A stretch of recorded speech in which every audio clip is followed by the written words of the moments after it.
Let me head up just a hair more. Drop it really, really slow at first. Go ahead, start panning it out.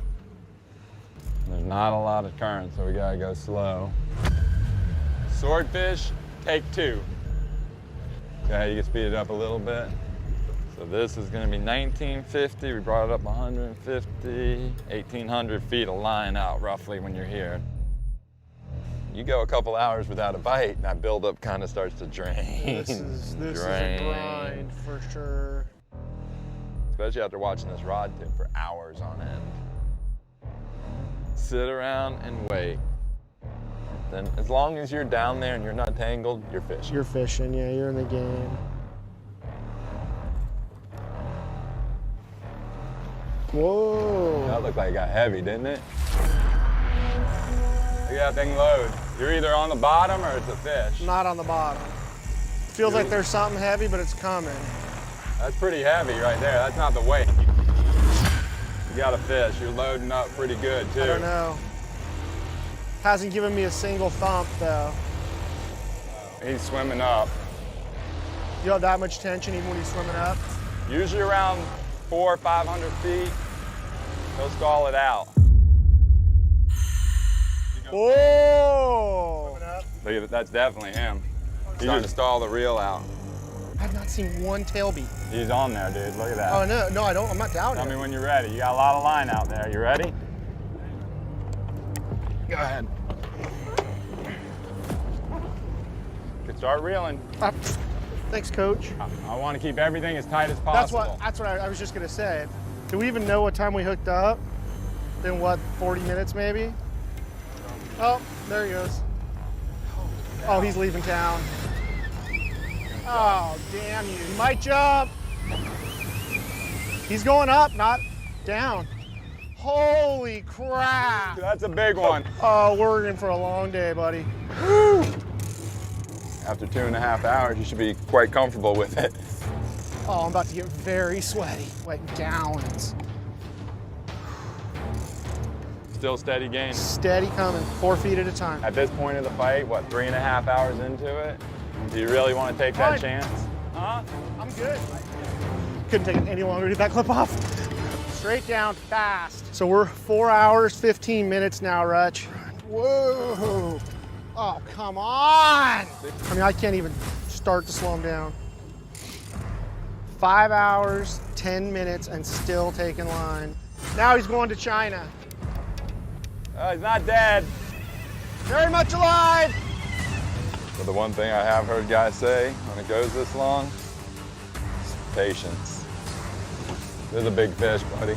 We've drifted 4.5 miles since we've hooked up at 1 mile an hour. I'm ready to end this right now, buddy. And he's going down, man. Jeez. It's over here. That's okay. That's okay. Sooner or later, we're gonna lose our light. Oh no. There goes our whole wind on. Oh, he's pissed. What's the bead stop on? You saw his big eye and that mouth, huh? That's all I could see. 6 hours. It's reverse, reverse. No, he's under the boat. He's under the boat. See the lights? Keep backing up. Back the up quick. Which way? This way. Here, he's right here. Side, Ollie. No, You gotta go around the he was bow. right here, Russ. I just saw him under the boat. I can see the lights. I can see the angle of the light. Come under, come look. Hang over the rail and look. He's right here. He's right here. Rush, rush, rush. Dart his ass. See?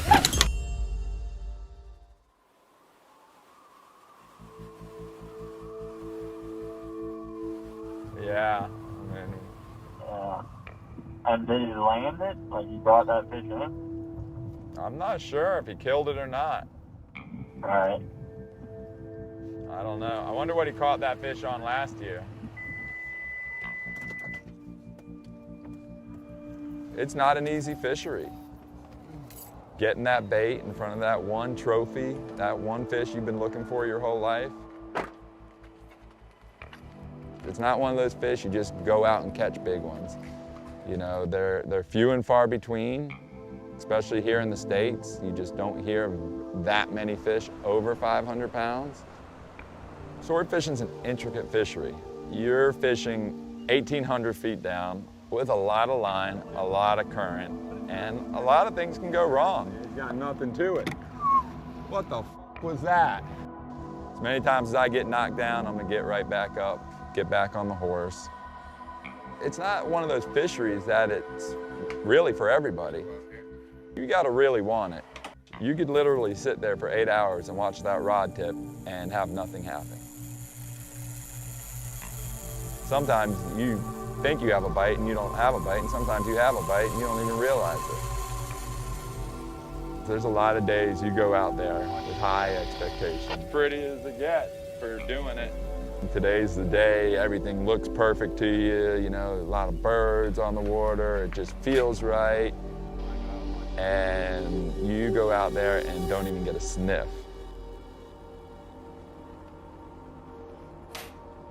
Sword fishing gives you just enough to keep you interested. With one rod, one bait, looking for one fish. That's where the game gets interesting.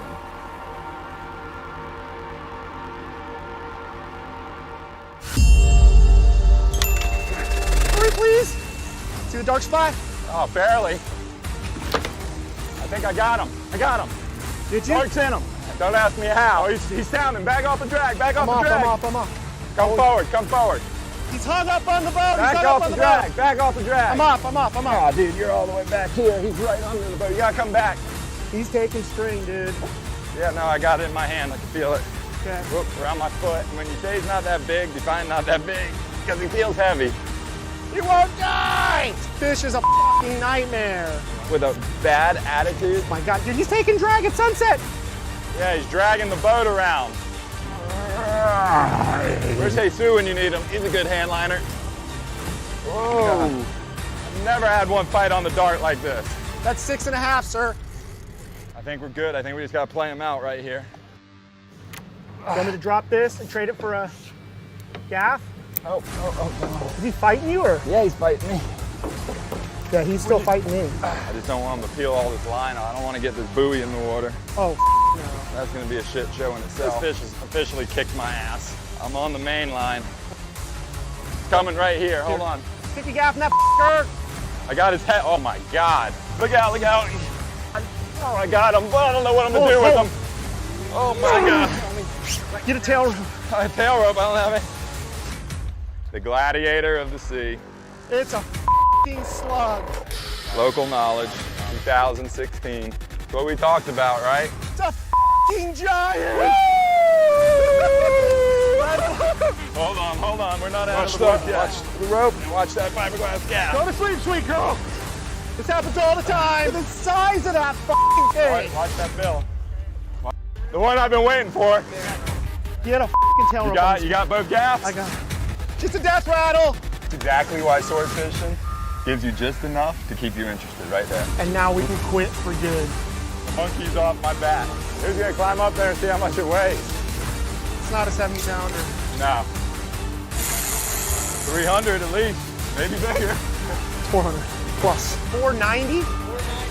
Straight stand up. So yeah, we went fishing. You gotta go head first. You go tail first, the gills are gonna grab all the water. 1, 2, 3. Okay, we're in. Watch yourselves. Think about last week to this week. Little chopito, you black cat.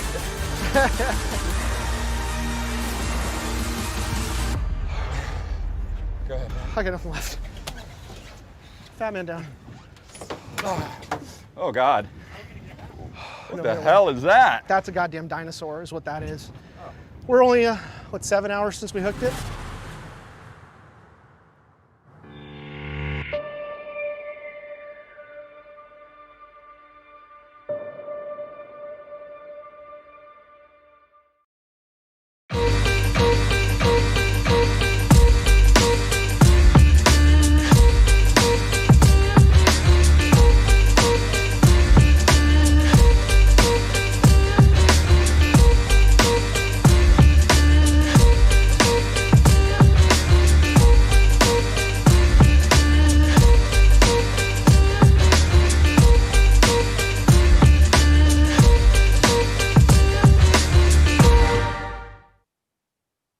Hey guys, Ali Husseini here from Local Knowledge and BD Outdoors.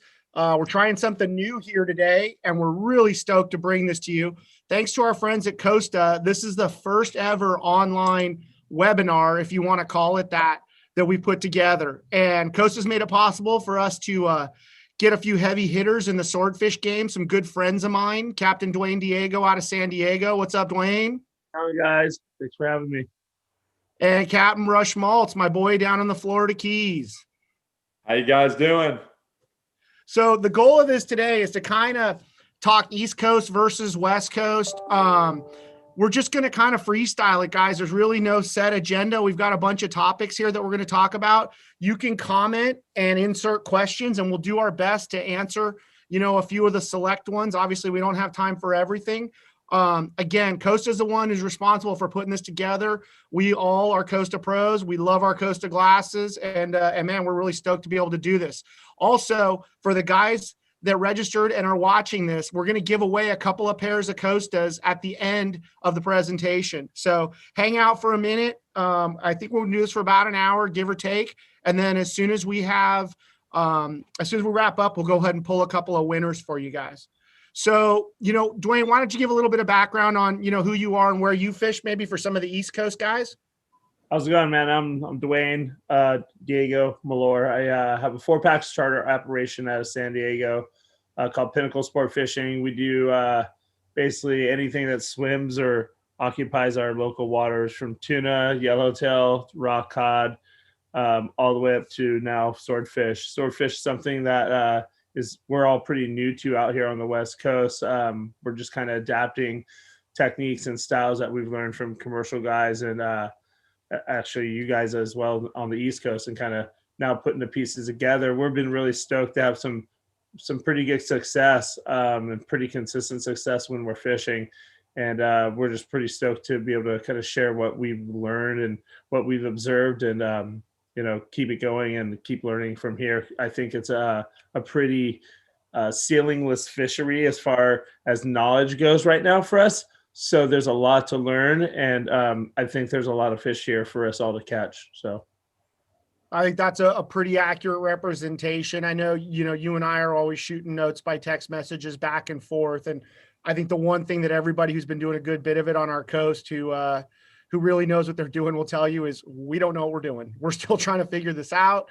It's new. We need more guys doing it. We need more guys info to really dial it in. But man, you put together a couple of really solid seasons while we figure this out. And I kind of feel like we're going to get it dialed in here in the coming years. Yeah, I mean, I feel it's so close to our fingertips, at least understanding it a little more, where we're going to transpire the bites in the fish now. It hasn't been too hard, especially during the prime part of the season, to get on fish, but it's the consistency of bites and then the consistency of turning those bites into fish.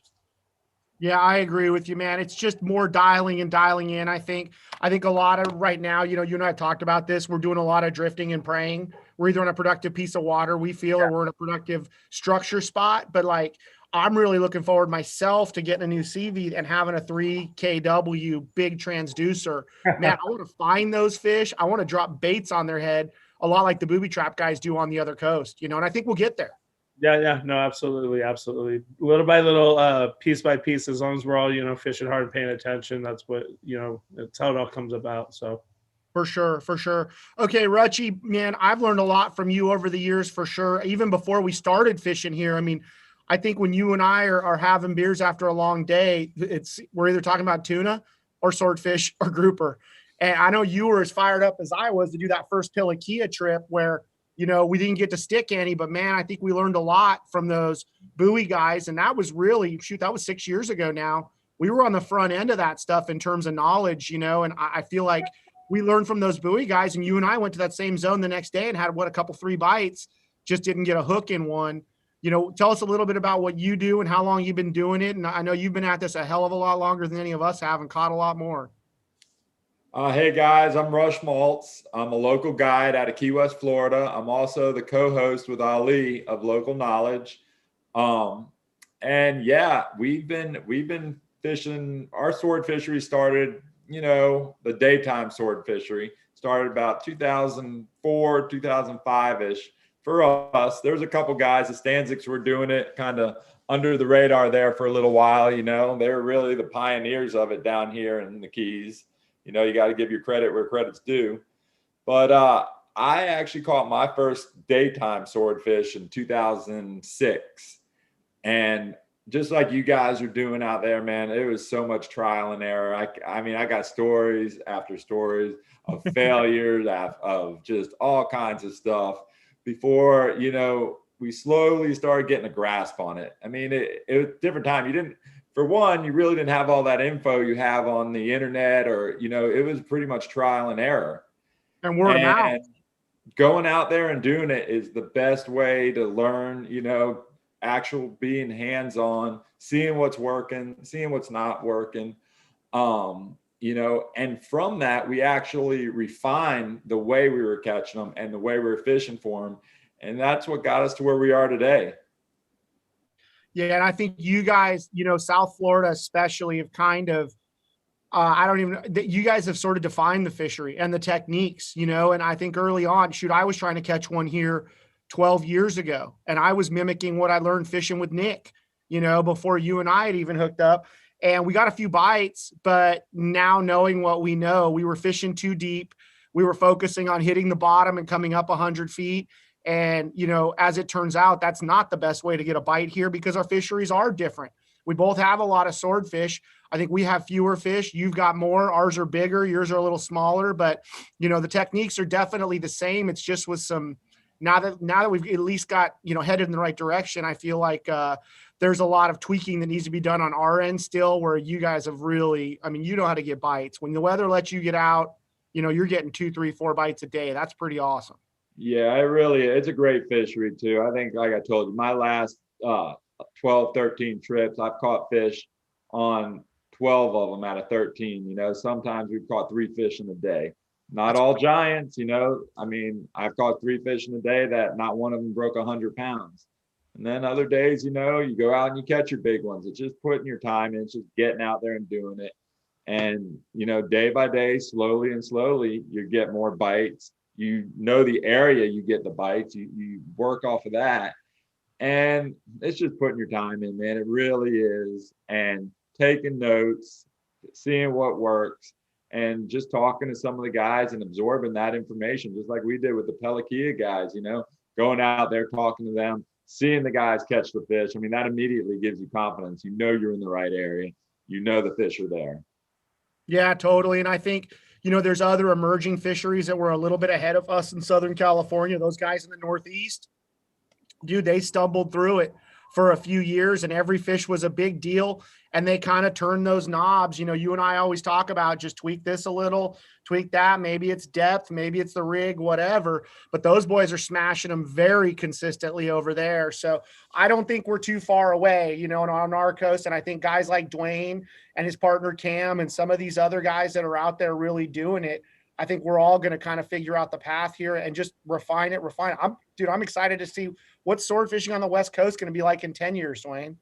Yeah, I know. I mean, like I said, there's no doubt there's a bit of volume here, and you know, it's just like you said, tweaking the knobs, refining what we know, changing things that are making errors or that are costing us fish, and adjusting. And you know, like I said, it's such a ceilingless fishery right now. I mean, it goes from rigging all the way to what you do for a bite, all the way, you know, to where you're going to fish. So we're now starting to get the bites. We're now starting to catch a fish where before, you know, like you guys were trying before, you had all the right guys out here. You're working with the right guys, giving it the best shot and not getting the bites. I think at that point, what it was timing. You know, I think it was a little bit early or whatever. There's obviously, like I said, there's a peak season here.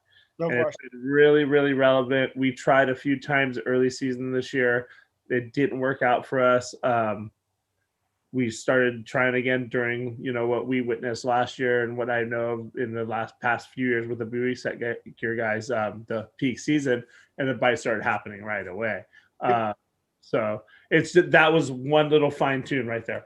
Not saying that you can't go out and get a bite. I think there are holdover fish here. You got to look at the structure. You got to look at the feed. You got to look at everything, the big picture. There are fish here to catch you around.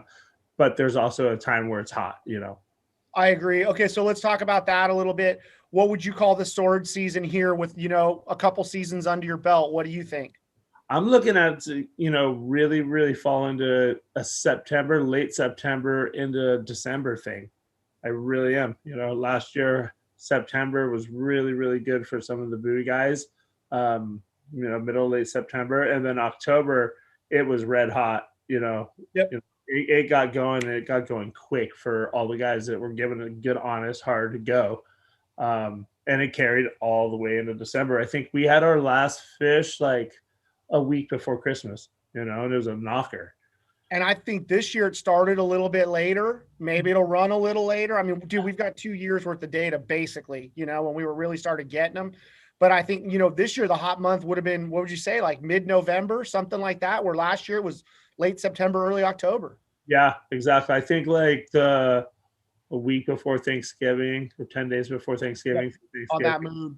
Dude, it was so good. It was like, wow, okay, and that was just in one general zone. We were just like, holy crap, everybody's getting bites. It felt like every day you had a shot, Totally.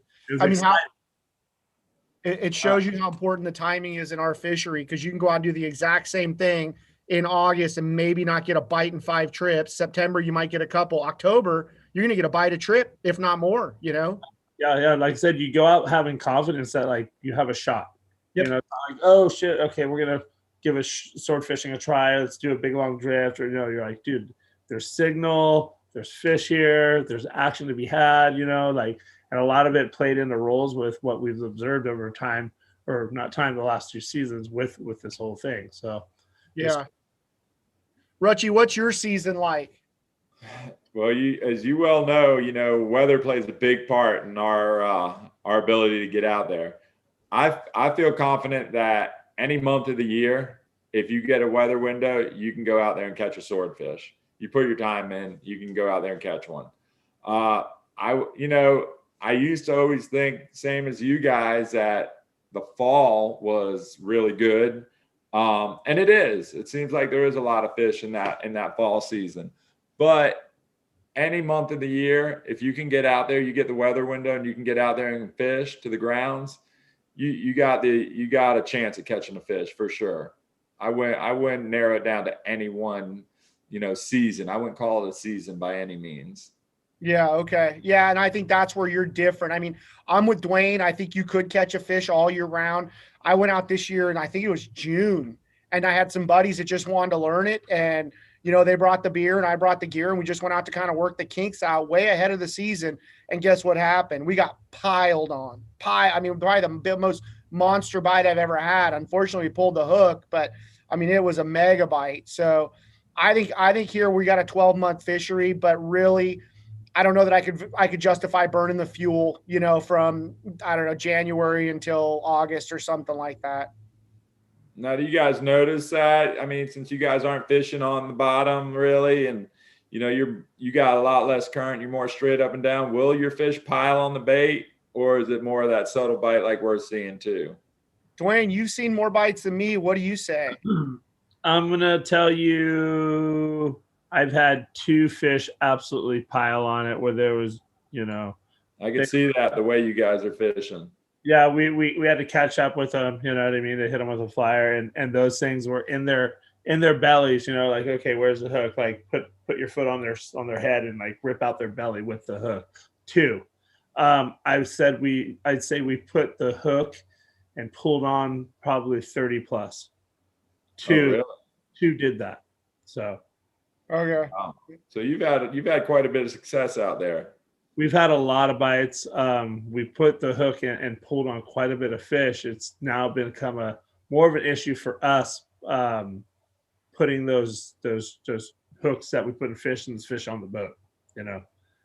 Landing. And we'll talk about that, I guess, in a little bit. But we struggled with that at first too, and then our success rate got a lot better.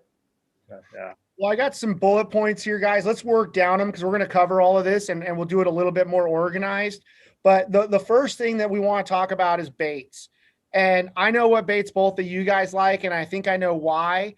But Dwayne, what bait do you like and why?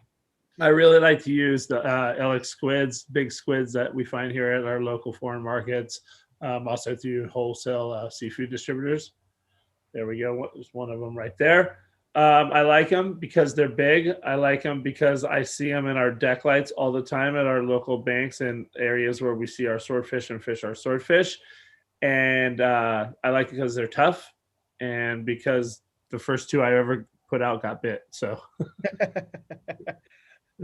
That's a pretty good reason. Now let's talk about the hook you got there. This is a bait you rigged, right? yeah, that's the bait I rigged. So you're sewing the head on. I can see the stitches there. And then you're using a circle hook at the top of the bait. Yes, I'm using a circle hook at the top of the bait. What I like to envision is that fish just eating the bait and swimming up with the weight, penetrating the hook through the fish's mouth, getting a solid hook set in its corner's mouth and playing the fish right and getting in rather than using a J hook and getting a foul hook. And that's, sure something we'll get to later, but there's a lot of different ways people want to rig these, but that's how I picture and would like to fight my swordfish that I hit. So that's how we rig it. That makes sense. So I'm doing basically the same thing you are, except I'm putting the hook through the tentacles. And then I'm using a piece of like bronze tubing and I jam that through the whole body of the squid. And then I run my leader up through it. And the reason I'm doing that is I've seen baits that get cut off when they go to bill whack them. And I just feel like it keeps me in the game longer if my leader's threaded through the bait, if he's going to whack it a few times. Now, like we keep saying, we don't know anything yet. It's kind of theory, but for me, that's sort of been our go-to. And then I was using a J hook for everything, and I've sort of switched that up on the buoy rod. I'm generally running 2 rods like you guys. I'm using a circle, and then on my rod that I've actually got off the tip where I can tease the fish or whatever, I'm using a J. Okay, got that. Yeah, and like I said, and that's smart because you can kind of put the J in play, you can wind into it and get, you can get a hook in it more for sure, and especially with your hands on the reel. But my thing here with the rigging, going back to that, how you use the wire, the brass wire stuff or a copper wire. I like to put it up in the top of the mantle, and I sew it in up there as well. You can use a zip tie. You can use 2 zip ties just through the eye, then through the mantle, and out. You can poke through it. It's super easy, or you can make it all fancy and sew it in all proper. However you like to do it, but I like to do it up top because of old school bill fishing with jigs. I feel like if a billfish comes in and whacks it, and they don't get the bill or get the hook in, or hit it or get it in them right there, then they might get stung. They might feel something's weird there with the hard whack on a soft bait, especially swordfish. They know what they're eating down there. So I do that. And, I've had bite sequences that went like 3 minutes, and they're down there and they finally get the hook and we get the fish and the bait is billed to shit, but they finally got the hook. I get stoked because I feel like, okay, there was nothing down there to bum them out and make them feel like they're going to get, it's danger or they get stung by a hook or whatever. That's just how I think, and again, learning curve, but it's worked for us. For sure. Yeah. We're learning on the job. And I think the best thing to do is just everybody try different stuff. That everybody's got their own theories, and, we got to compare notes and kind of dial this in. So you're putting a squid over the top, which we're doing as well. Seems to keep the bait from blowing out. And I like the idea of a glow in the dark squid down there. What about that hook? Do you mind sharing what kind of hook that is and what size? Yeah, that is a 14-odd offset circle hook, very heavy duty forged eye. It's a commercial long line hook that I got from a friend who was he was able to pick up a surplus of those through an old study that they didn't use them all. So that's what he's been using with his buoy gear, and it's been really good for him. And he gave me a handful of them, and they've been really good for me. Right on. Well, it looks similar to like a mustad, offset demon or something like that. I'm sure there's other substitutes. I think the thing you're going to look for in a hook like that, though, is you want something that's a circle with a longer shank so you can really rig that bait right. You know what I'm really looking at is the barb on it. Really? Yeah. That's a barb on that. I was looking at that too. It's a giant barb. Put that in your hand, try and get it back. That's what makes me happiest about that hook.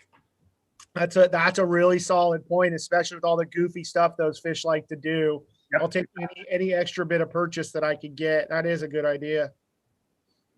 Okay, Rush. So what's your favorite bait, go-to bait, and why? Well, I love the squid. You know, we all started with squid. I love it. I love a squid. The problem for me with squid is we have so many other squid down here, they attack it, you know, and not only that, with us, the squid, I feel, and I rig it very similar to Dwayne. You know, when I'm rigging my squid, my hook's coming out at the top. I'm using a little bigger hook, the 9761 J hook, stainless, and but I'm rigging it exactly like Dwayne's rigging it there. That's how I've always done it, and I've had good luck. Other than the fact that other squid attack the squid, you know, you're down there fishing, you'll make a long drift, you won't get bit, you'll bring your bait up and it'll be just torn to shreds with little bite marks all over it. So I don't like that fact. And also I've had fish whack it a couple times and that bait just get destroyed. So that led me to go to belly baits. Since I've gone to belly baits, my hookup ratios have been a lot better. You know, tough as nails. The fish could beat it up and beat it up and beat it up. You know, I love dolphin bellies. I love bonita bellies. I love latch baits. Any of those. I mean, I feel like they're not going to wash out for one. And the fish, you're going to get multiple shots at fish. Another bait that I've had a lot of success on is eels. And basically, you're just rigging them the same way, putting the skirt over top of them, and it's the same concept. They swim really good because they're really limber, and you know the fish could beat it up and beat it up and beat it up till it finally gets so pissed off it can't take it anymore and commits. Yeah, I use some of those eel baits that you brought me from Florida, and I'll tell you, they get bit out here. I got a couple 3 bites on them. It makes no sense. Like you and I have talked about on the boat, the thing looks like a freaking leather belt. I mean, it is the toughest, gnarliest bait you could ever want, but I don't know what the hell's going to want to eat it. And it's a freshwater eel. It's an unagi like you get at the sushi bar, dude. It makes no sense, but I think that supports the theory that I think both of you guys will agree with.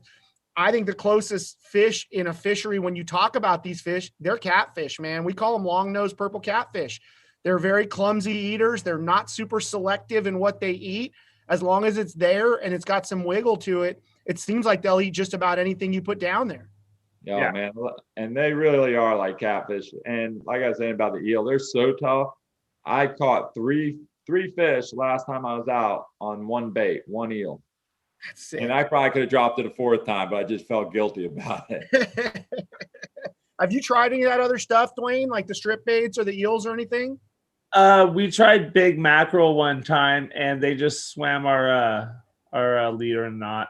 So, oh yeah, I can see that. I really wanted to put them down. It was during peak season when it was kind of biting, and I've heard that a couple guys had success on them or whatever doing the buoy stuff. So we put them down, but that's the only thing we tried. Other than that, it's just been squid. Cool. The other thing I like about the belly bait is look how clean that thing is. There's nothing to really foul. Like I feel like if they get that in their mouth, your chances of getting a hookup are probably, markedly better than having a squid with all that basically squid meat flopping around. It's just a clean little presentation. I mean, the guy who's really the guru of all this daytime sword fishing is Nick Stanzik, and he uses the strip bait all day, every day, and catches more than anybody. So I would tell guys in our waters, don't be afraid to try it. There's plenty of videos showing you how to rig it. And dude, during tuna season, they're free. That's hard to beat. Yeah, no, absolutely. All you got to do is just cut and save in the freezer on those things. Yeah, I mean, the profile is insane, and I'm sure they swim super, super, super bitchin' too. It's just, with us, it's just kind of, oh God, a new bait. We just started doing this, a new fishery. I think that's kind of been most guys' hold up on this. I want to definitely try it. It just, we had a good series of bites off squid, so it's so hard to change up when you're bit. But, we've been definitely thinking about going more one-on-one, especially next year once, it gets going again. Yeah, and I think the thing that's going to change everything for us is if those giant squid come back, it's going to make this a lot harder for us because they like to hang out in the same area these swordfish like to hang out, obviously. And man, I don't think you can put any bait down there, and it's not going to just get shredded if they do come back. But hopefully they stay away for as long as possible. Yeah, that's like saying sea lion or wind. You don't want to say giant squid, I think, right now. Yeah. What are you guys seeing in those fish when you're cleaning them? What's in their bellies? A lot of squid, or is there fish as well? I've had a couple of fish where there was a decent amount of squid, but for the most part, we're seeing hake, rockfish, small rockfish. I had one fish literally on the scale dump out like 6-7 pounds of very small, just like suspending rockfish. They will eat anything. Just a lot of it. Like it had no business eating a squid. One thing that blew my mind this year, I don't remember who it was, but somebody caught a fish at Catalina and they freaking were full of mullet. I mean, like 30, 40 regulation size mullet fell out of that fish. And I mean, we all know mullet don't live offshore. That fish was up in the kelp on the beach eating mullet. That just blows my mind. Wow, that's really interesting. Again, well, that's the same thing with you've heard rumors. I believe Nick even caught one. I mean, every once in a while you hear somebody catching a swordfish here with a mangrove snapper in its stomach. Same thing, right? Yeah, I mean, we're a mangrove snapper. The closest you're going to see it's the reef, and a lot of them inshore and channels and stuff. Yeah, no, for sure. I don't think that I think that and I think we'd all agree it's the baddest fish in the ocean. And like, there's no fences. He's going to do whatever the hell he wants until someone stops him, and nobody's messing with a big old swordfish. That's for sure. Yeah. No, unless you're Mr. Mako. Yeah, exactly. Yeah. He's the only guy that's the only guy that the swordfish has to look out for. Dwayne, have you ever found one on the surface that got its motor chomped? No, I haven't, but I've heard stories. It doesn't surprise me at all. Yeah, I've seen pictures and stuff and videos where, guys come up on a swordfish that's got its tail chewed off, and the Mako's circling them there trying to get a meal. And then, of course, the Buspian fishermen slide in and throw a gaff in it and get some free steaks. Yeah. Well, I wouldn't say no. That's for sure. Yeah, for sure. Okay, so next bullet point is talking about like pre-trip planning. What are you looking at? Are you looking at SST charts? Are you obviously talking to guys? I mean, I'm a guy who likes information, almost sometimes to my own detriment, where I get too much information. But what are you looking for, Dwayne, before you head out? I always look at SSTs always before anything. Before I talk to anybody the day before, I'm always eyeing something if I'm on land. Always looking for temperature breaks, chloro breaks. Those are going to bring in converging water masses, which is going to bring in bait, which is going to bring in fish.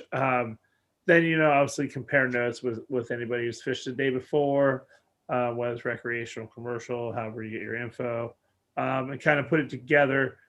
Fish do have tails. They do move. Sometimes they do come back, on a pattern. But I kind of like to split it in half and kind of do my own thing and get out there with what I've gathered as far as scientific and word of mouth info, and just put together with my own eyes on my meter. Yeah, I think that's about the same as what I'm doing. Watching the water. Obviously, structure is very important, but good water is equally important. And, I'm always just looking for any bit of info, whether it's a chunk of water, a chunk of structure, and of course the holy grail when you can get the two to line up. Yeah, exactly. I mean, these fish definitely eat in a preferred depth of water, it seems like. The hot bites and the best fishing I've seen have been, whether it's in 150 fathoms out to, 300, 350 fathoms. Sometimes on contour lines, sometimes it's on thumbs, sometimes it's in notches, humps. Taking, like we're going back and saying, the guys on the East Coast, they go to their fish. We kind of go and wait for them to come to us a lot of the time, knowing science and recent info. But I think there is a relation, and we're trying to put together. But some of these days, I feel like they are associating with, curvature, fathom curvatures and structure. So. Cool. And Rutch, what are you looking for, man, before you leave the dock? Like how do you make your game plan? I'm definitely looking at the moon phase, once again, weather. I'm looking at the SST chart and I'm trying to get a grasp on current, tide. What's the tide doing? How much water's moving out there? Which for me, it's tough. You know what I mean? You can look at it, but until you really get out there and see it with your own eyes, you can get a feel for it, but you really got to see it, get out there and see what your drift's going to be doing and all that. Because unlike you guys, we're trying to hit specific spots, So to make that happen, if you got too much north in your drift or too much south, and sometimes it could just make it tough. But so basically I'm just getting out there and feeling it out once I get out there. I'm going fishing basically. And I know you've got a lot of areas, Rush, that you're kind of going to an area, right? Like you've got your zone that you like to fish out of your yard there. And I remember like we get in the area and do a lot of what we do here. You're in the zone. Now let's start looking, right? Mm-hmm. You're looking for that bait. You're trying to drift over a rock. I remember when we caught that big one, we found a couple of spots of bait that were on a piece of structure, two bonuses right there. And man, we readjusted, we went to drop and we never hit the bottom. The fishing hailed it on the way down. I'm basically, once I get out there, I'm metering the bait. I'm basically bottom fishing. Okay. I'm where like you guys are fishing mid-water 1,000 feet. I'm on the bottom and I'm taking those same skills that I do in 50, 75, 200 feet. And I'm putting it down at 1,800 feet. I'm setting up. So I'm going to go right over, let's just say a rock pile or a ledge or something. And I'll try and mark that bait around there and they're going to be feeding. And what I found is they're normally sitting on the back side of that structure. So I'll set up my drift. And as I'm coming off that back side of that structure, I'm really anticipating that's when I'm going to get bit. I'm coming off it and they're going to come ambush it. Now, that's not to say that they're not following that bait for a little while, looking at it, staring at it, and then I just do, whether I move it a certain way or I do something, it pisses them off, and then they jump on it. You'll never know unless you had a camera or a sub down there. Yeah, that sounds about right from what I've seen, fishing with you out there. I mean, it's nice that you taking a lot of the mystery out of it, where we've beat up our local spots and a lot of times we don't get a bite. And I think last year we were very spot dependent out here. I think Dwayne would say the same thing. We kind of went to the same spot a lot, because we had success. We had friends that had success and then kind of got stuck to it. And I think this year, a lot of guys really branched out and guys were fishing water. And I think some of that's learning from our commercial friends. And I think some of it's just, you didn't see what you wanted on your home spot. So it's time to go hunting. Isn't that what do you think? What do you think there, Dwayne? Yeah, no, totally. And, people are starting to fish it more. So it's crowds and, more hooks in the water. People just feel confident going looking now. It's just kind of, we're adapting to it. And it's just like we were tuna fishing. You got to go looking sometimes. You got to get away from the fleet, get away from the crowd because that's not the only fish around. I think now the thing is with us as far as like finding a location to go and fish is when are we going to start to know it's the time to look for them on structure, and when's it the time to get off of structure? When's it the time to go fish the temperature break, the chloro breaks, the rips, the converging water masses? Is there a different time of the year, or is it different signal that's going to tell us that's where I'm now getting stuck as far as like where to go on certain days, because sometimes it'll be on the structure. The same break that runs across structure will run out into the escarpment or the canyon. We'll have a hit on the structure for a while, for a couple of weeks or moon phase, and then the stuff's gone. And then the break will come back in there, but the guys on the buoy gear are getting them out in the deep water. So, when do we fish what? Yeah, I know. I'm really interested to learn more from the buoy guys. And if we get together and do this, I'd love to get a buoy guy in here just to kind of tell us what they're looking for. Because, obviously they're putting in more days than anybody and they're seeing and learning stuff, I would assume, at a much faster clip. But I've seen the same thing as you, running out tuna fishing and you're in the middle of nowhere and there's a buoy guy's got his whole set out there. Yeah. Obviously we're looking for certain things and there's feed layers, bait, all the signal that we need to see there, rips, converging water. But I've gone through areas where it's it's there on the bank or off the back of the bank or along, a certain fathom curve, and then out into the deep water. The hits are coming in the deep water. So it's like, again, is it moon? That's what my wit tells me, is like, okay, this has got to be like moon dependent, Yeah. But who knows? That's, So, and food, moon and food. yeah. Yeah, we definitely know there's a connection to the moon out here. I don't know if we fully understand it, but I think a solid piece of advice for anybody getting started: fish around the moon. I mean, we definitely, the bites go up on a new moon or a full moon, in front of it and even behind it. I think that there's something in there that sets them off. Are you seeing that same thing, Rush, on your end? Yeah, I mean, I would have to say my favorite time is the week leading up to the full and the week after the full. You know what I mean? It could be on the full too, but I just like it coming up to it and then leaving it behind. And that's when I've had a lot of success. With that being said, too, I've gone out there in the middle of the moon phase and freaking caught fish. So just when you think you got it figured out, you second guess yourself. Yeah, Roger. Okay, let's keep this moving. We can talk about this stuff forever, but I want to hit on some of these points because we're limited on time. So gear, let's talk about gear, Dwayne. Rod, reel, what do you like? Right now I am using Daiwa Seaborg 1200 MP on a Daiwa prototype bent butt rod. It's kind of fast action, but with a softer tip. So it's not like the full soft, like old school, like East Coast action where it's soft all the way through. It's got backbone, but it also has that zen where it can, even on a boat without Seakeeper, kind of keep up with the bounce and give a good presentation of bait.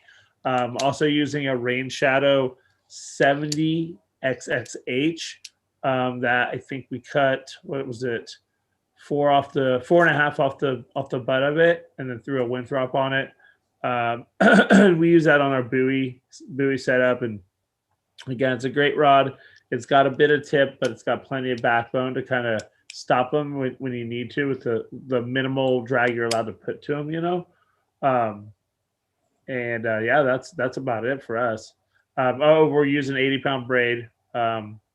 Again, I feel like that's going to cut through the water good on current or drifty days when you're moving at a faster clip. How about you, Rush? What are you using, dude? So I'm using a hooker, and I've gone back and forth between the 80 and the 50. And I always use the detachable because I'm running charters. I want to have that option for the people who do want to fight the fish. I want to be able to remove that motor, harness them in, and let them fight the fish. But we also want to be able to bring if we don't get bit, we want to be able to, time is money out there, and we want to be able to bring our bait up quick, get it up, and get it back down, reset our drift. Yeah. So I use a hooker 50, and I do have the level wind on it. They don't have the counter yet for the 50 that I'm using, but I'm sure that's coming real soon. And the thing I like about the 50 is it's not as heavy as the 80. So the pros and cons to that is you're more mobile when you're just moving it around the boat. Also, when the customer's fighting the fish, it's not as heavy for him. Even though he is in a harness, it's still not that big of a reel. The con is with an 80, if you do get broke off, let's say you snag bottom or something happens, you could drop again without respooling, and you can't do that with a 50. But now I'm just carrying 2 and 3 rod setups with me. If something happens, I just switch it out. We got our buoy rod out there too. So we got plenty of tackle now, and we learned that the hard way as well. My rod's basically the same as you're using. I had Eddie from Biscayne Rod years ago build me custom rods. Same thing. I like that light tip, that soft tip, so you could see the bite, but I want enough backbone that, when we do hook a big fish, a nice fish, we're going to be able to put some heat to them. The only difference is one of my rods is actually set up what you guys would use more for your tunas. It's set up for stand-up fishing. So it's a little shorter. And some people like a little longer rod to be able to see that bite a little better. But the way Eddie built these rods for me years and years ago was, I mean, the tip is light enough where I can see it. Okay. I'm also using braid, Seaguar braid. Obviously, you know, it cuts the water, and Seaguar fluorocarbon, 300 pound I've gone to, and the extra stiff stuff, which also helps you rig your baits and poke through the baits. And Rutch, are you using 80 still, or did you go down to 65 because you guys are fishing so much deeper? Both. I'm using 80 and 65. Like I said, I got 3 different setups out there. If the current's running really hard, I will drop down to that 65, you know, but, you know, on any day, I could pretty much get away with 80, but I'm partial to 65 as well. I feel like, you know, it cuts the water a little better. I can get away with a little less weight. You know, down here, we're using quite a bit of weight. On average, I'm using 12 pounds. And if that tide's really running out there, we're in that stream, I'm using 15 pounds. So that's a lot of weight. That's a big stick on there. Yeah, Roger. Okay. And then Dwayne, what are you doing for leader? I mean, are you kind of doing the standard, you know, 300 pound or 250 or something on a wind on? And how long are you doing? So Yeah. I've gone down on my wind-ons now ever since you and I caught that fish. That was actually the first fish I ever caught on a lighter wind-on. And most of my wind-ons are 150 and 150 pound test. And I'll go down as light as 130. Now that's a 150 foot long wind-on. And then my actual leader is only about, you know, 6 or 7 feet. It's short, because once I get that swivel up to the tip, I want to be able to be in range to sink either the gaff or the harpoon in. And Dwayne, what are you using for a leader? We're doing like 35 foot total. I think basically we do a 25 foot wind on of 200 pound. And then we do a 10 foot leader or 10 or 15 foot leader of 300 at the most, 200 at the least, there from the swivel to the bait. Super short. Super short. We're not doing any managing weights or anything. It's one stationary weight, one light, one hook, one bait type thing. So. Okay, yeah, let's talk about that. So that's always something I've heard 10 different opinions on. I'm using a little bit longer leader. I like a 60 foot, because when I go to take the weight off, I want that fish a little bit away from the boat. You know, the 30 foot, man, that fish is right there. It's a little sketch trying to get the weight off. I'd like to have a little bit more insurance. I've got a buddy here locally who's caught, I think he's had 5 this season, and he's gone to a 100 foot leader for the same reason, just trying to get that fish a little further away. So Rush, I've kind of stolen your lighting setup here, and it seems to be working. What are you using for lights, and where are you placing them? You know, I'm just using those little tiny LP lights, and The diamond. what's that? The diamond lights, right? The diamond, yep.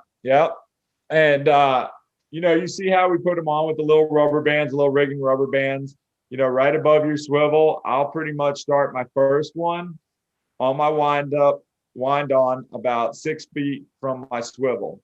Okay. And then the next one's only going to be about 6 feet away from that. And the way we rig them up, you know, once that light hits the tip of the rod, that rubber band breaks and everything just slides down to the swivel.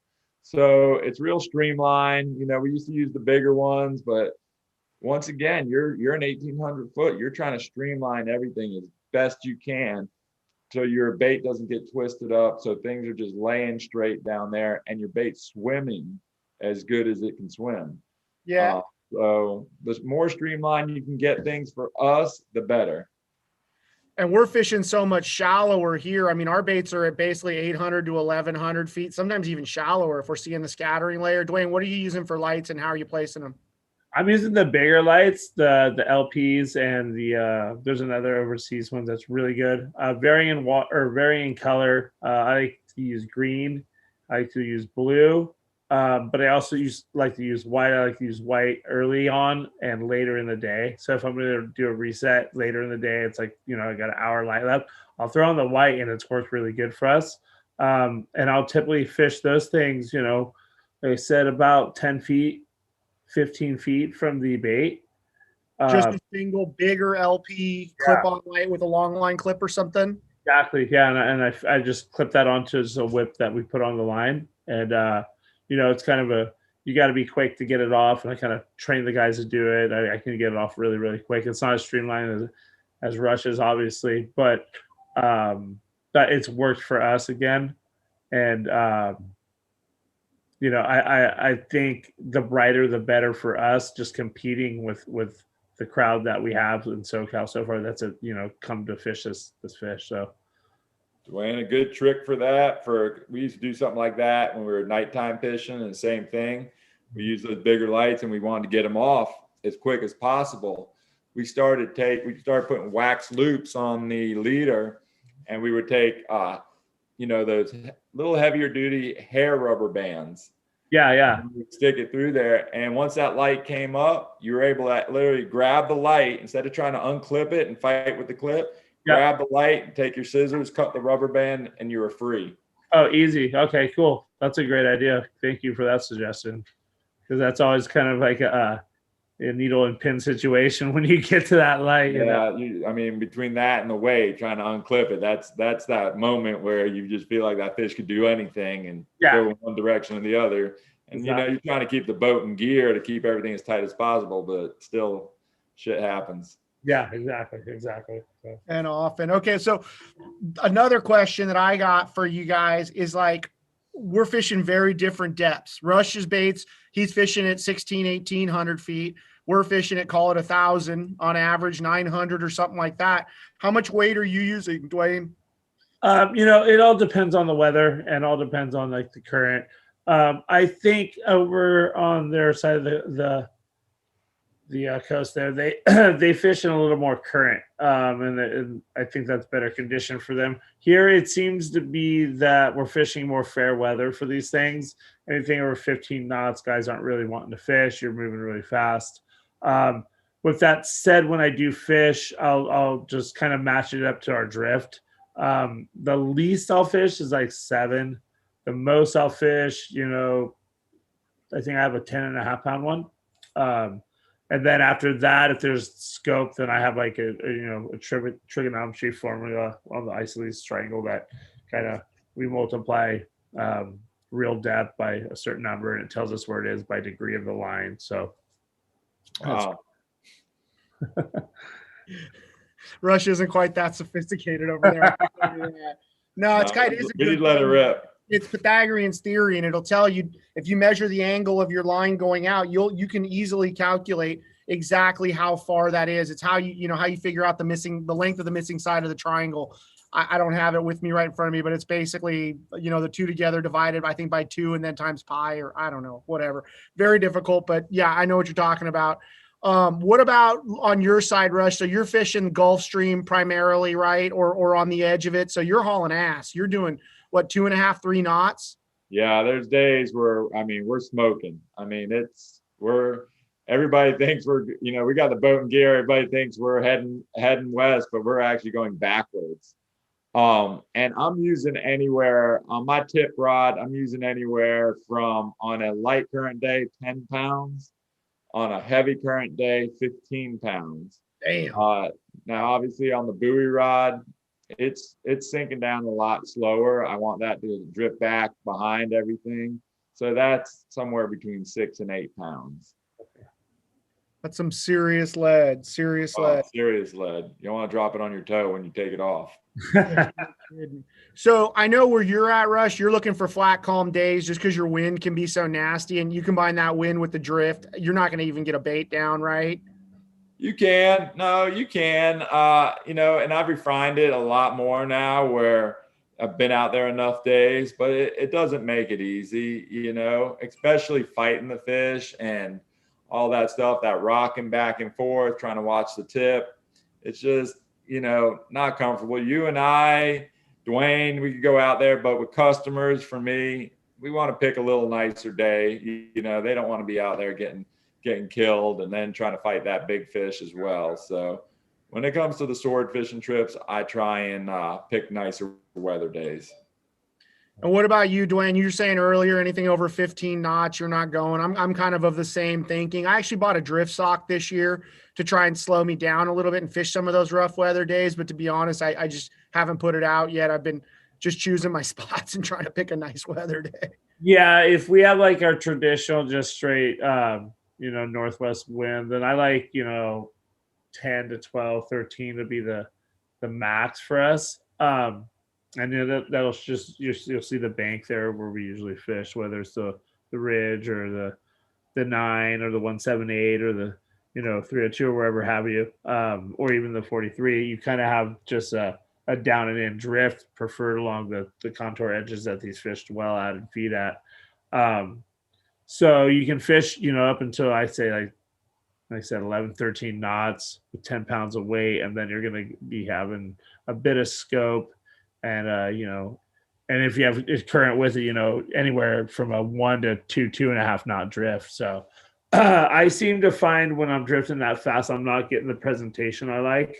Again, I could probably be using heavier weights, but we're rocking a lot. There's a lot of wind chop. I'm just not getting the presentation I like. Sometimes I come up with loops in my leader from winding up and just at jumping. So, yeah, I think that's about our limit right there. Yeah, I do want to mess with that drift sock a little bit too, because I think it will extend the number of days that we can fish if we can really get it dialed in. And if nothing else, it keeps the boat pointed into the current, which is, a lot nicer sit. I'm super lucky. I've got that Seakeeper, which is and for sword fishing. I mean, it's the best thing ever. But getting your bow into it would I would think, would it really extend the days that we could fish? Yeah, absolutely. Absolutely. Hey, can we go back to the other SST image here? And let's just take a quick look at this and sort of talk about, I look at this thing right here and I see exactly where I want to go fish. Where do you want to fish, Dwayne? Yeah, I'm going to fish right there on the 138. Yep. And right. Even down at the 182, there's that mixing water and you got some heavy current flow there. That looks like a good place to check out, wouldn't you say? Yeah. Anywhere there's a little edge, whether it's temperature or chlorophyll, there's going to be converging waters, going to be water moving. There's going to be bait there, scientifically. But I tend to like to see these big, powerful, long breaks that have a lot to them. I kind of find that those seem to be more highways for both bait and fish. Yeah, same thing, we look for tuna fishing. I mean, a lot of that really applies. I think when we talk about these fish on our coast, they definitely orient to structure and then they absolutely orient to current edges. And when you get the two to line up, I mean, that's as close as you're going to get to really making your odds solid and having a best guess to go out and drop some baits. I think when those two line up, that's when we're seeing those banger days where all the boys are on the radio like, oh, we just got whacked, and you could have been there a week earlier and you couldn't buy a bite. Yeah, exactly. I see that there on the 138 there. That's what you guys are looking for, that hard edge, huh? Yeah. Exactly. Yep, I think your fish rush are hanging on the wall. We call it basically the continental shelf there. I think our fish yours are coming in because they're cruising that edge. And like you said, they're loading up on mutton snapper on the reef or mangies or, eating yellowtail or who knows what. And down deep, they're eating the shrimp on that edge. I think for us, we've got so much more water to cover. When we really do get this a lot more refined, I think we're going to be fishing current edges just as much as we're fishing structure. Yeah, I would agree. They're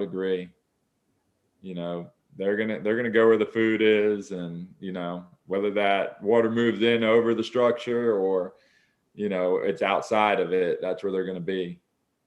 Yeah. Okay. Well, let's keep this moving. Let's talk about stuff that we're looking for when we roll out to the spot. Like, I think any fisherman who's spent more than a couple of years on the water, life is always a good sign. Life is never a bad sign, right? If you roll out to your spot, whether that's a 9 Mile bank or the 14 or the 43, and you got whales and dolphins and birds and all that, even though, that's 1,000 feet above where you're going to present your bait, there's a reason why those fish are there. And the reason why those big mammals and other pieces of life are there is obviously food. Everybody likes to get to the refrigerator. Dwayne, what do you like to see on the surface? What gives you confidence and really makes you look extra hard at your meter or whatever? What I like to see on the surface is a lot of rips, scum line, current lines, converging water masses again, which again suck in bait and food. And then once I get into that zone, I like to try to find the biggest rip that I can find in that zone. So if you get in an area where there's a lot of finger rips, this and that, I try to find the biggest highway rip, and then get in there. And, the very next thing I need to find is like a DSL. I need to find that. I need to find a deep scatter layer. And I like to see it at least 100 fathoms, at least 600 feet at the very least. Preferred down to, 950, 150 fathoms, even into deeper than that. That's a good sign that there's life there, there's food there, there's a reason for these fish to be there, whether that DSL is plankton, whether it's hake, squid, whatever, that gives a reason for the predator fish to be there. Now, if you can get in an area where you're going to find a DSL and you're also going to find chunky bait balls, whether that's chovy, hake, squid again, where it's balled up and there's oh man, there's one thing I've noticed as far as bites coming almost not guaranteed, but with insurance. You're insured they're going to come, and it's when it's like that. You're seeing the DSL and you're seeing the bait balls, and you're seeing it down at that depth, preferred depth again, 100 fathoms, 150 fathoms plus. That's right there. I'm stopping my boat, I'm getting my lines out, and I'm fishing. Now, can you guys explain to the guy, I've heard you guys talk about it, can you guys explain to the East Coast guys what the DSL is? Because that's probably a term they've never heard before. For us, DSL, it's a vast area of bait, and it's traveling at a certain depth, whether, in the evening it's shallower because of low light, or during the day it's deeper because it's a lot of light coming from the bottom. It needs less light. And it can be plankton, it could be hake, it could be squid, it could be, a variety of things, and it'll cover a vast area. You're usually going to find it around these breaks, around these shears, water shears, temperature shears, and that's just, it's almost telltale that there's fish in that zone. That's the life. And DSL, deep scattering layer, correct? It's exactly, deep scattered layer.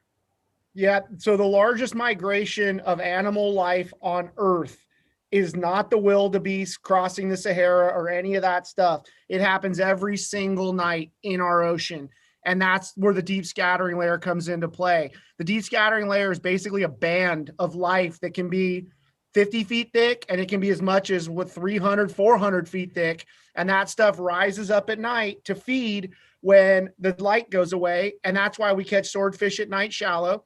And then it goes back down to whatever depth Dwayne's talking about, 600, 900 feet, and hangs out there. And of course, the swordfish are a predator. They're swimming in that stuff. And that really was the key to unlocking our West Coast fishery, understanding that those fish were swimming in the DSL. Now, this image right here gives a perfect illustration of what I was doing wrong for 5 years. And Rush, you did it with me. We went down to the bottom, we shook the weight, and we came up 100 feet. And we would work our way up, every 10 minutes, we bring the bait up 100 feet, to maybe 300 or 400 off the bottom. Well, crap, if you were in 2,000 feet of water, we weren't even in the bite zone. We got bites, but I feel like understanding the relationship of the DSL to the fish is what changed everything. And that happened thanks to the Peer Institute and guys like Scott Albers and Chugi Sepulveda that went around on harpoon boats, and instead of harpooning swordfish, they put sat tags in them.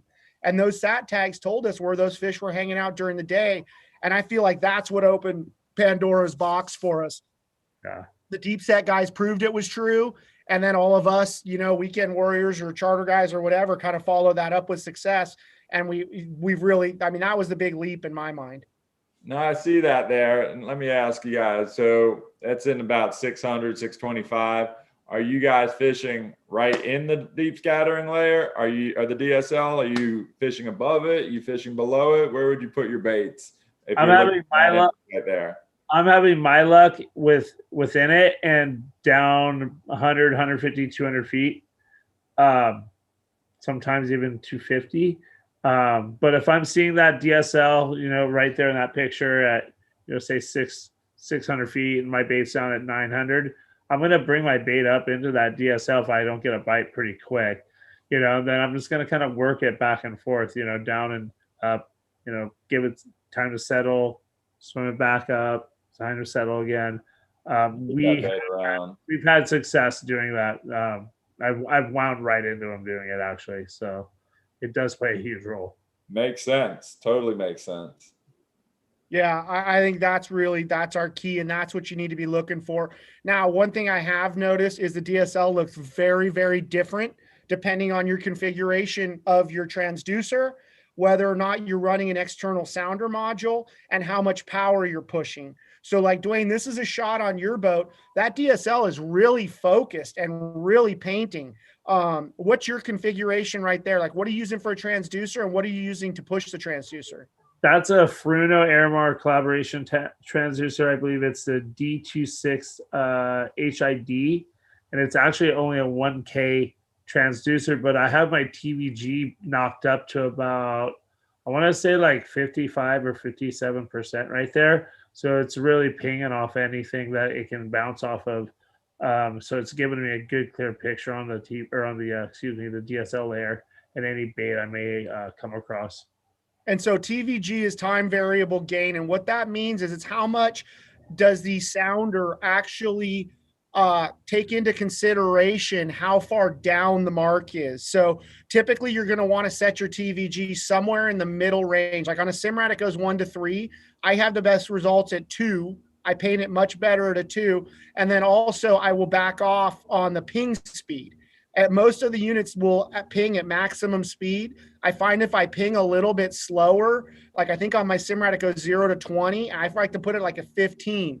And that slower ping speed, I feel like gives it more time to actually read what's going on. And by putting your TVG up a little bit, you're giving it more gain down deeper. And I think that's basically what you're doing here to get that really good image. Exactly.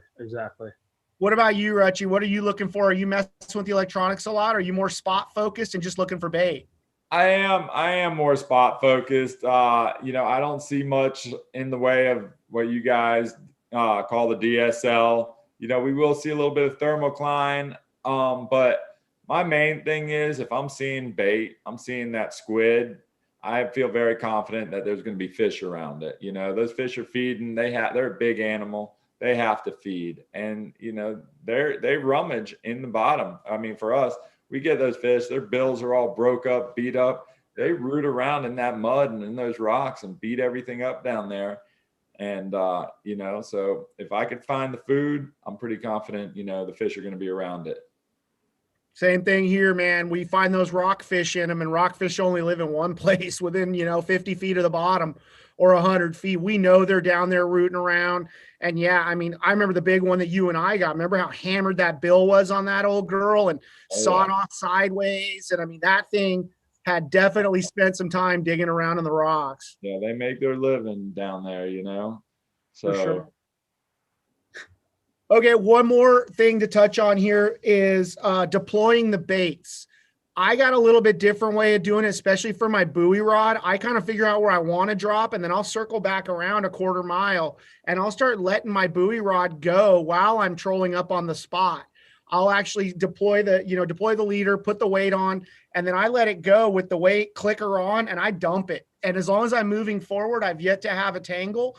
And it makes me feel like as soon as I hit the spot I want, I got a bait right in there. And then I deploy the tip rod, immediately after while I'm drifting. What are you doing, Dwayne, to get your baits down, nice and clean without screwing up? And I know what we're doing is so much easier than what Rutchie's doing there in Florida with that depth and that leader and all that. I mean, dude, it's a dance when we put a bait down in Florida. But what are you doing?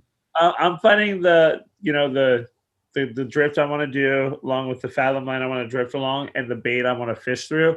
And I'm getting, I find it and then I get set up above it and I swing back through and I drop right on it with my buoy tip rod, my buoy rod, and let that one go to whatever depth that I want to fix fish at. So sometimes if I'm seeing that DSL at just say 850, then I'm going to fix fish at like 900 feet. Yep. I let that thing out, and as soon as I get to a certain depth, I know that thing's far enough away. I start letting out my tip rod as well, kind of in one sweep, and having it ready and just drop that as well. get the buoy out on the rubber band, swing the boat sideways, and begin our drift. It's a pretty easy process. We've streamlined it a lot, and we're able to get baits, I'd say, down within 7 to 8, 9 minutes. 2 rods, 2 baits down. So. Okay, yeah. And so I don't know. I like getting that buoy rod stretched out and getting it down fast, but that totally works. And I'm thinking that thing's coming like a pendulum. Once I stop underneath the boat, put my float on. And you touched on something that I don't know if a lot of guys are doing here, but I have 3 floss loops on my buoy rod, and so I've got one at 800, one at 900, and one at 1,000. And I put those loops on super scientifically. I go to 800 feet of water, put a big ass weight on, chuck that over the side, tie a floss loop there, go to 900, and rinse and repeat. Now, Rushy's got a much more civilized solution to that, where he's actually splicing in a little section of braid that has got the loops on it, and then it's got heavy mono in the middle. And he's using that heavy mono to put his sinker on. A lot of the Florida guys are doing that. So they're peeling off 800 feet of line onto a yo-yo rig, which is like a big spool, or onto a line winder, cutting the braid, making a loop to looping in these sections. And if you're going to set that reel up long-term to be your buoy rod, I think that's really the way to go. Okay. I'd have to see that like in person, but that makes total sense. And, for us, we've just been using rubber bands. And I'll just use 2, I want to say it's the number 7s, or if I remember correctly, the big, thick bread ones. And we just double them up, twist them, and then 6 up, 6 down, cup them together, and then clip it on and send it. And that way I can put it wherever I want it. It's super foolproof. I don't have them break unless they sit in the sun. We use new ones every time. They're fine. You can pop them off and just pinch them on the buoy, and they pop off with it. You don't lose them in the water. And again, it just gives me the freedom of putting it wherever I want without any extra loops or anything in my line. Man, that's cool.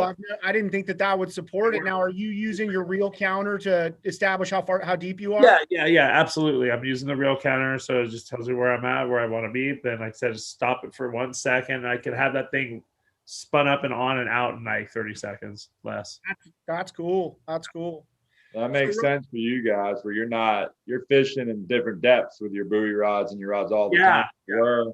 We're trying to pretty much set ours, like I want mine 150 feet off the bottom, or hopefully I get that bite on my buoy rod as it's falling. You'll notice that sometimes too. Yeah. Once you get stopped, and because that's the one that goes out in the bait. We've had that before. It's like, we always say a lot of our bites come in the first like 5 to 10 minutes, and that's that buoy rod falling. That's the first one out. And it's always the buoy rod that's bit, Well, think about that. Think about that for a minute. Think about that big predator, and what's that bait doing when it's falling? It's swimming fast. Like it's trying to get away, right? It's moving. When you're actually drifting, it's kind of just there and doing the thing. But when it's falling with that weight, it's actually swimming fast. It looks really good. Yep, exactly. Presentation, absolutely killer. Yeah. Okay, I think we're all basically doing the same thing there. Just, everybody's got their own variation, and that's why it's good to get everybody together and talk like this. It's funny, you and I, Dwayne, when we went tuna fishing, we both caught a bunch of bluefin. You've caught truckloads, I've caught a good share, and we're like, wait, you do this? Oh, you do that? What? We're doing this, we're out chasing the same fish, we're getting the same result, but man, if you're not learning, you're not fishing. And there's guys that have seen it from a different light that are doing it better than you. And, some stuff I stole from you and you stole from me. And man, that's what makes you a better fisherman in my book. There's big picture, but then there's like small frames. You know what I mean? There's like one spot, and then there's little rocks and little edges of it. The A spot, the B spot. It's the same with what we do. Like there's little fine tuning and knobs, like you say, that you twist and turn to make things better. Totally. And you're constantly tweaking, on a daily basis and on the fly a lot. Hey, I need to do this today. The current's doing this today. You're constantly tweaking and doing things different. Yep. And that was the first couple of years Rush and I fished together, like whatever we were fishing for, we both done it on other sides of the world. And, oh man, I can do this. Oh dude, that's sweet. Oh, that's how you set up we learned a lot. Him and I used to sit up till midnight, we had to be up early, and we were drinking beers and comparing notes. And it was a lot of fun to learn and see how the other side does it. I think the guys in Florida think the guys out in California don't know what they're doing, and the guys in California think the guys in Florida don't know what they're doing.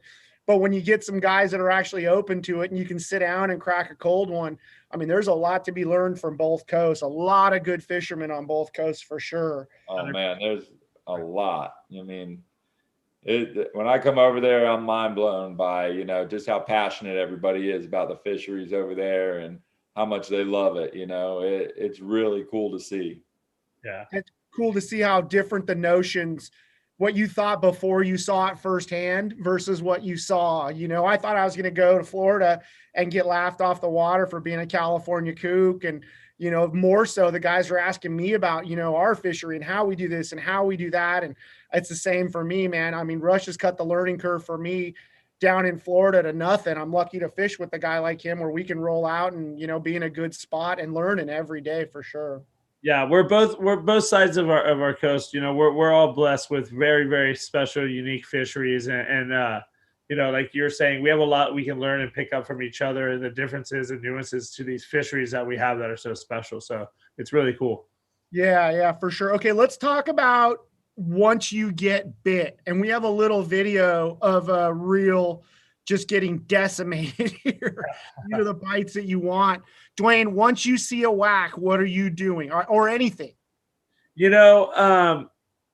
By nature, with the circle hook rig, you want to wind into things. And that's what I thought at first. But it worked a few times for us. And then we missed a few fish, and then we missed a few more fish. And then, we started missing more than we were catching. And what I learned with these things is they're going to wolf it or they're not. And if you're going to mess with them, you can disrupt their feeding pattern, what they're going to do and how they're looking at that bait. That's how I think of it now per all the bites I've gotten. And I'm taking this because the best bites and the biggest woof bites I've had are all been on my buoy gear rod where no one's touching it. No one's messing with it. It's coming back with the most amount of fish connected to it with the least amount of bites getting. Does that make sense? Where we've constantly effed with these rods when this is happening and been like, oh, we should have wound them on or dropped it back down, teased them on. Yeah, the bites will keep coming, but a lot of times they go away. Not to say we haven't got some, but going back to, again, the buoy gear guys that we learned this from, that I, kind of been taught from and meshed our what we're doing with their program is, dude, those things are sitting there. You know what I mean? And those fish, if they want it, they're going to eat it. And once they eat it, they're going to swim up a 7 to 10.5 pound sinker with a big circle hook connected into their mouth. And that circle hook's going to get them. And that's that. That's my theory on whining or not whining. I again, long story short, I let them eat it, dude. I remember you telling me you were turning your back, and if it was still there a minute later, then you'd start to fight it. Game on. Nuts. Because, we learned from the booby trap guys out here, and it's a lot like what Rush does, where, we had those guys out here to fish, and we hooked a few fish. Unfortunately, we didn't get one to the boat, but they take it away. And I think there's something to that on your tip rod. If he's sitting there whacking at it, I've seen it. I've seen it with Rush where they get more pissed when you take that thing away from them and they come back. And our theory's been sort of take it away. And then if they're still there, drop it slow. So it looks like they've killed the squid and now the squid's falling down and we find they eat it a lot more. But I mean, your theory totally holds weight. Those buoy gears, that buoy gear, nobody's fishing it and they're catching more swordfish than any of us. Yeah, you can see by just this video again, the rod tip movement. I mean, there's a great deal of movement right there alone. You know what I mean? Like, how much more do you want to move it? And I've wound it and then dropped it back down and gotten woofed too. I have, but my best bites have come from not touching it. Whether it was on the tip rod or the buoy rod. I've had one of each of when we're digging the bait out of their stomach. But I didn't touch the rod. So, and Dwayne, I've gone to that a little more myself, just letting that rod load up and stop moving it, because I had a little run there where I was moving it, and they weren't coming back. So I as well lately have just been leaving it there and letting them do nature run its course and let them just, finally hook themselves. And I'll tell you what, my hookup ratio since I started doing that has been a lot better. Yeah, I mean, that's just like, we don't have a ton of time under our belt with these things, but I just feel like if they want it, they're gonna get it. It's like any fish, you know what I mean? Like they're already in on it. They're not looking at it with a magnifying glass. They're there to eat or they're there not to eat. And the other theory to that too is like you guys do have, most of your fish are pretty big fish, where we could have a 70 pounder down there messing with a 50 pounder down there, and he'll start to mess with it. And I think those are the ones when you're reeling it away from them and stuff, they'll get pissed and chase around. But those bigger fish, I feel like if they're going to come eat it, they're going to eat it. Yeah, they're gonna wolf it, and that's like this fish on this instance. This thing woofed it, man. He messed with it for a minute, but then he floated that rod tip like nobody's business. And that's the best indicator right there. Yeah, you see that buoy flop over, that rod tip goes limp, you're in business. There is a fish with your bait in its mouth. Now it's up to you to screw it up. Yeah, exactly. All right, let's keep moving along here because we got a little bit of time left. We're going to go about 15 more minutes. Let's talk about drag settings. Dwayne, how are you setting your drag and what do you like it at? I like my drag at 10 pounds. I don't use a scale. I just use my hand, but it's you know what I mean, 2 wraps, and if you can pull it and it doesn't hurt, you're probably pretty good, depending if you have tough hands or not. I don't like heavy drag on these things for several reasons. Number one being they have very, very soft mouths, and we have tried to put the heat to them, and they rip very easy. And you can almost, in West Coast guys' eyes, you can almost fight them like a big halibut. All right, Rush, I know your theory is a little bit different. I'm more lined up with you. What do you think? Well, my theory is, quite a bit different. And I'm with Dwayne too. I'm not putting the scale on it and getting that technical. I got pretty tough hands, but I'm putting a lot more drag on at strike. I want that drag set at strike, so it's not going to pull anything out, and it's going to set that hook. Now, once I'm fighting the fish, I will back the drag off. But I'm up there more in the 18 to 20 pound range, I believe, at strike. Yeah, I should have said that in my. Yeah, we start a little heavier, but we're using star drag. Doesn't matter. We are starting heavier. We want to be able to, if we have to wind into a fish, it doesn't take drag. So we definitely want to bury a hook, but we back off really quick, like two clips or 3 clips back, and 10 pounds at the most for us pulling on them. Yeah, and I can't back off that much because remember, I already have a 15-pound lead on there. Yeah, and it's a huge leader too, right? Yep. Yeah. We got 150-foot wind on, and then our 6 and 7 foot main leaders. So we got a lot of drag out there, and we have twice as much line as you guys have out. Yeah. And I think one of the things too is I like a heavier drag, like 20 pounds or so, because everybody says they have a soft mouth, and that's true. The roof of their mouth is crazy soft. Like literally you could poke your finger and touch their brain if you get them to hold still for that long. It's so soft in there. But Rush, I bet you remember that big one we caught. I was trying to get the hook out for a souvenir.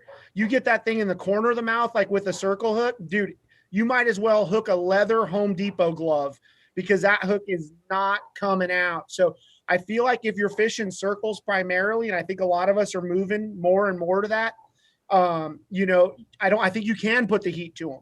And I think if you're going to pull it, I want to pull it early and get on to the next one, sort of like with tuna. I mean, I think with that circle hook, man, how much drag is on a buoy? 1,000 pounds, right? Yeah. They're not pulling any string at all. They're not sinking that buoy. It's all the drag in the world. It might as well be tied to a tree. And those guys are landing them all day, every day. But I think that's another one of those things where it's going to be a preference thing or whatever you have the most luck with. But I don't think it's crucial. Honestly, I think you could go heavy. I think you could go light. A good hook set's a good hook set, and you're going to catch something. Yeah, if you got them in the corner, the 2 best places I found to hook them is either in the corner or the engine room. When they got it down the gullet and it's way down there in the belly. That's the best. And they seem to struggle with that. That hurts them. That's a devastating wound down there, and it helps you in the long run. 100%. For sure. Just like we get those bluefin and you see him eat that treble hook down deep. Sorry, buddy. It's just not going to end that well for you. It's a pretty short fight. Okay, let's talk about how to fight them. I mean, Rush, you got charter clients. Dwayne, I know you've been doing a little bit of charters, for the swords, but really more so fishing with the boys and trying to dial it in. What do you like, Dwayne? Once you hook a fish, how are you fighting it? Are you rod holding it? Are you stand up? What are you doing? I'm in the rod holder with electric reel because again, like very few of our fish are actually really pulling against the rod and reel. They're swimming up with the weight. So I'd rather just use the electric and save everybody's energy for the end game there, which has got it gets pretty crazy. It's gotten pretty hectic at times. So we'll fight it electric in the bet, but if it goes way out, we'll put the bent butt straight up. But usually just bent butt mode till we get the gear off. Once we get the gear off, we've already got the guy in a belt. The gears at again, it starts coming off at 30 feet. So at 30 feet, things start to change once you take that weight off and you transfer the pressure from the weight, which is pulling down, to the rod tip, which is pulling up. That's when stuff kind of gets weird. So we'll get the guy in the belt and kind of go from there. 9 times out of 10, unless you've got somebody that's just adamant on the electric deal, we're unplugged already, and we are using the handle on our Daiwa Seaborg and pulling on it that way. I do a lot of boat control. I prefer to keep the boat in gear with those fish, especially at that point at leader. They tend to like to go under the boat and under the motors. Almost every one of them does at a standstill. So keeping the boat in gear, just in gear, they'll stay right next to the boat. They almost go into a trance and, usually hit them with a flyer, a couple gaps, and it's in game. Rush, what are you doing? I mean, with your charter guys, are you putting them in a harness? You let them fight it from the holder? What are you doing? It's funny with a lot of the charter guys. At first, they're all about, oh, I want to fight this fish. After about 5 minutes of them just pulling on a little bit, they're like, oh, can I get a break? So I find myself sometimes going back and forth. I've started lately to really just start explaining it to him. Like, look, let's just like Dwayne was saying, look, let's get the fish up, let's get the weight off, then let me harness you in. And then, like Dwayne said, it gets crazy. Once you get that weight off and that weight transfers to the rod tip, that's when all hell breaks loose and that fish starts darting around the surface or doing what he's going to do, or goes and settles back down. And you could be in for, depending on the size of the fish, you could be in for an hour, 2 hours, 5-hour fight. You know what I mean? So some people just want, the excitement of catching the fish, and they'll fight the fish out of the rod holder the whole time. Other people want to fight it manually. And that's the beauty of the hooker, electric. For me, the detachable, I can easily detach it and then reattach it real quick and let them go either way. Yeah. I mean, that's that picture, that one you and I caught, and that was 6 hours of pure hell in a harness. But one thing's for sure, once you take that weight off, shit gets weird really, really fast. I remember we got the weight off on that fish. He went straight down to like 600 or 700 feet and was just being a dick and would not move. Man, that it's just we thought it was dead. Yeah, remember? We thought we were going to have to, we're like, oh, this thing's not doing anything. We're going to have to pull it up with the boat. Brought it up 100 feet past the thermocline, and we figured out it was very much alive. Yeah. So it's just trial and error, and I like to keep, once that fish is getting, once I get to my wind on, especially, that 150 foot, the boat is staying in gear, and I'm trying to keep everything as straight as I can, everything panned out, because like Dwayne said, if that boat's sitting in neutral there, it will dart underneath the boat. It'll dart all over the place. I mean, 1 minute it'll be on one side, next minute it'll be freaking 200 yards on the opposite side, So you got to be ready to move the boat around. You got to keep it away from the motors.